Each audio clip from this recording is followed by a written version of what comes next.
Dr. David Jeremiah joins us, and today we look at his wonderful chapter that probably all of us can identify with, the fear of mental breakdown. And enunciated throughout it is depression. Yeah. You know, that's an interesting subject for us to be talking to as two Christian leaders, because the vast majority of people who are in the faith believe that depression doesn't belong in our world and doesn't exist in our world. And there's a lot of Christians who feel like there's sin in their life. Absolutely. Actually, I've heard some major, big-time preachers give messages on the fact that all depression is the result of anger, and if you have anger, it's sin, so you confess your anger and depression goes away. Unfortunately, that's not true, and it doesn't happen. You use some biblical paradigms, and then you cited some contemporary wonderful examples of ministers, all that have the common denominator of depression. Well, the poster child for depression in the Bible, in my estimation, is Job. Yes. And of course, Elijah experienced it, Moses experienced it.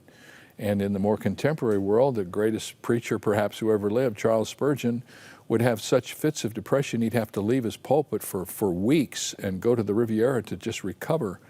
I remember when we went on the Reformation tour, we saw the place where Martin Luther threw the inkwell, you know, and everybody talks about how he would be so depressed that his family would go and remove all of the sharp obstacles out of his environment so that he wouldn't hurt himself, because he would become so depressed. And down through the history of Christianity, there have been major figures who've dealt with depression at such a level that you know that depression is not a mortal sin, as some people say it is. Can it be a thorn in the flesh? I mean, going back to Spurgeon, Louis Drummond wrote that big biography on him and just made that depression of Spurgeon so real. Yeah, you know what I loved? Spurgeon used to say, Jerry, that his depression was the John the Baptist in his life. Yeah. That whenever he had depression, it was the realization that God was about to do something great, and that it was the reminder to him that it was coming, to get ready for it. That's amazing. I mean, is it like a Jacob's limp sovereignly? Yes, I believe that sometimes that can happen.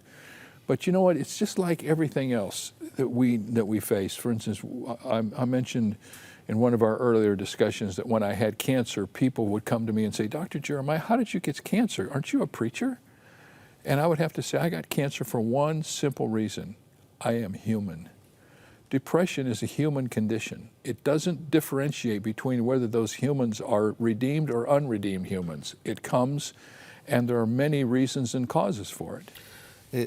Help us divide, because sometimes depression can be demonic, sometimes it can be physiological, sometimes it can be psychological, and then sometimes it can be sovereign in God.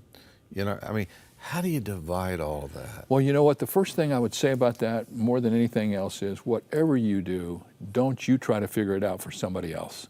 That's where I think we've gotten in a lot of trouble in the church. Is somebody will come and say, well, my sister's depressed, and somebody who's never met your sister says, well, this is, and how arrogant and presumptive of us to do that. We don't know. For instance, reading the stuff about Spurgeon, I found out that part of the reason for his depression was he suffered from gout. Yes. And it killed him at an early age, and his gout was one of the triggers in his life that caused him to be depressed. Sure. So in this chapter that I've written in The Fear of Depression, I've tried to go through some of those things and say, look, you know, you don't know what's in anybody else's life. And most of us who make these statements don't even have the clinical training we should have to do it. And we hurt these people when we do that. Right. So many people have been driven into deeper depression because of things Christians have said that they had no right to say. But these biographies in the Old and New Testament aren't accidental, nor are there emotions, correct? No, they are not. In fact, we don't have time to do this on this short segment, but in this book there's a segment where Job describes his depression, and I found one of the more modern paraphrases of that. And when you read that, it is so today, it is so emotional, you would think you were reading it from some transcript from a hospital or something. Job understood depression the same way we do today.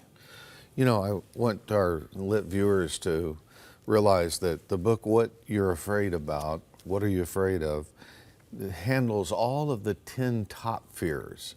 And you could have picked 100. Right. Why these 10? Well, you know, I studied a lot of lists to see which were the more prominent ones. And then as I read the scripture, I realized that some of the more prominent ones were greatly illustrated in the Bible.